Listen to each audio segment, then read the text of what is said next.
Good morning students. Today we will do chapter 3 from history named the Delhi Sultanate. Let's explore the Turkish invasion. Muhammad bin Qasim was the first Muslim ruler to invade India.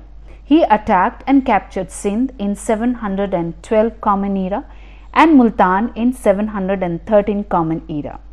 This is one of the significant events in history because it resulted in cultural exchange between India and Arabia. After Muhammad bin Qasim, Muhammad of Ghazni, the most powerful ruler of Ghazni Empire. His only aim in life was to collect wealth and be a most wealthy ruler. He invaded India 17 times and 17 times he plundered the wealth of the Indian temples. It is said that he plundered the wealth of Somnath temple in Gujarat in 1026 Common Era. Muhammad and his army stripped it of all the riches from the walls of the temple. He was a great patron of art and literature, provided patronage to scholars like Al-Biruni and Fardusis, the authors of Kitab-ul-Hind and Shahnama. After his death, Ghazni Empire shrank and declined. After Muhammad Ghazni arrived Muhammad Ghori. He was the ruler of Ghor, a small kingdom in Afghanistan. Muhammad Ghori was different from Muhammad Ghazni. Muhammad Ghori was an ambitious ruler.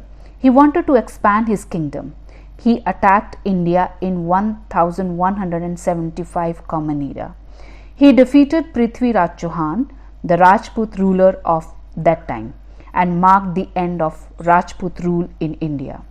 The period between 1206 and 1526 is known as the Delhi Sultanate in India. In Indian history, the Muslim ruler who ruled during this period got the title of Sultan and with Delhi as their capital city. The 5 dynasties which ruled during this period were: number 1, the Slave dynasty; number 2, the Khalji dynasty; number 3, the Tughlaq dynasty; number 4, the Syad dynasty; and the last is the Lodi dynasty. Let's study about each dynasty. First dynasty is Slave dynasty or Mamluk dynasty. After the death of Muhammad Ghori, Qutb ud-Din Aibak assumed the title of Sultan and became the ruler of Indian territories. He was a generous and kind-hearted man and was known as Lakh Baksh or the giver of lakhs because he gave large sum of money in charity. We should not forget that he was a slave to Muhammad Ghori.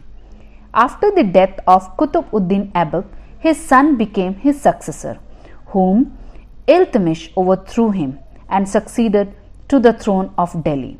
He is known as the greatest ruler and real founder of slave dynasty. To consolidate his rule, he made many changes. First, he shifted the capital from Lahore to Delhi. Second, he expanded the empire up to Bengal in the east. Third, he was able to suppress the rebellious Turkish nobles and Rajput chief. Iltutmish's sons were not so capable, so he nominated his daughter Razia Sultan as his successor. Razia Sultan. She was wise, strong, and able ruler who led her army in wars. But her 4 years of reign was full of problems and obstacles as the nobles hated taking orders from a woman. She was killed in 1240 CE. She was the first Muslim woman to rule Delhi. Next ruler of the Slave dynasty was Nasir ud-Din Muhammad. After the death of Nasir ud-Din Muhammad, Gyasu ud-Din Balban was succeeded to the throne from 1266 to 1286. He followed the policy of blood and iron. He had appointed 40 or 40 spies to keep informing him about the working of the administration. He was the one who introduced the tradition of greeting the Sultan with Sijda. After his death, his successor failed. The rule of slave dynasty ended in 1290 Common Era. The second dynasty we have is the Khilji dynasty. Jalal-ud-Din Khilji was the founder of the Khilji dynasty. The Khilji ruled for about 3 decades. Jalal-ud-Din Khilji was killed by his nephew in 1296. Alauddin Khilji range was from 1296 to 1316. He ruled for 20 years. He was an ambitious monarch and liked to be called the second Alexander. He checked the growth of the nobles. He strengthened his spy system. He took special measures to check corruption. His conquests were Gujarat, Rajasthan, conquest of the Deccan. Alauddin Khilji started building the Alai Minar, which is in the Qutb complex, New Delhi. However, after returning from his Deccan campaign, the Sultan died before even the first story was finished. The third dynasty is the Tughlaq dynasty. Ghiyas-ud-Din Tughlaq came to the throne in 1320. He built a new city in Delhi and named it Tughlaqabad. After the death of Ghiyas-ud-Din Tughlaq, his son succeeded him, Muhammad bin Tughlaq, who ruled from 1325 to 1351. He was one of the greatest rulers of the Tughlaq dynasty. He made many changes or reforms in the administration, economy, transportation and communication system. He shifted the capital from Delhi to Daulatbad, which was just a waste of money and people hardship, and moved back to Delhi again. He introduced token currency in brass and copper, but the idea failed.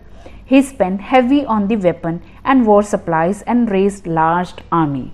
He died in 1351 AD and was succeeded by his cousin Firoz Shah Tughlaq. Firoz Shah Tughlaq supported the nobles and the ulema. By this, they grew more powerful and began influencing the administration.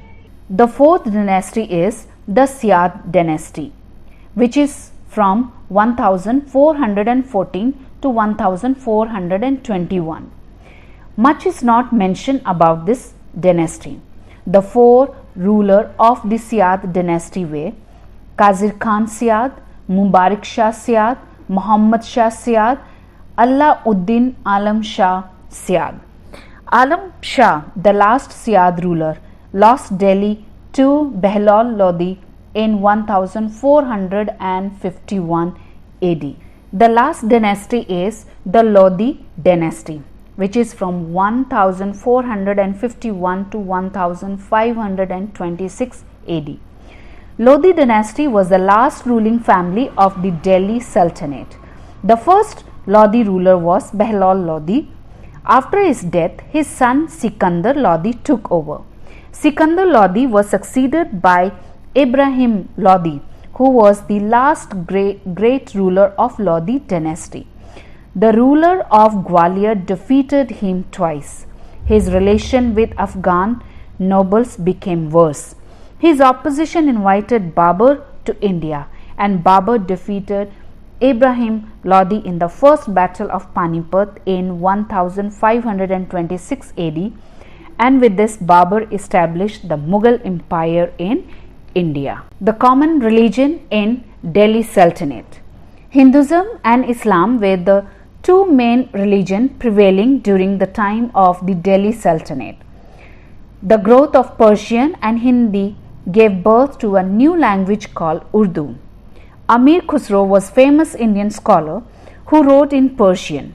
The Sanskrit writers of this period were Jayadev, Sathi Mishra, Ramananju. The Sultanate period brought India to a new style of art and architecture. The arch and dome were the 2 main features of the building of this period. The structures were made of red sandstone, and the monuments of Delhi Sultanates are Qutb Minar, Tomb of Iltutmish, Alai Minar, Hauz Khas complex, Mosque an iron pillar, Sikandar Lodi tomb.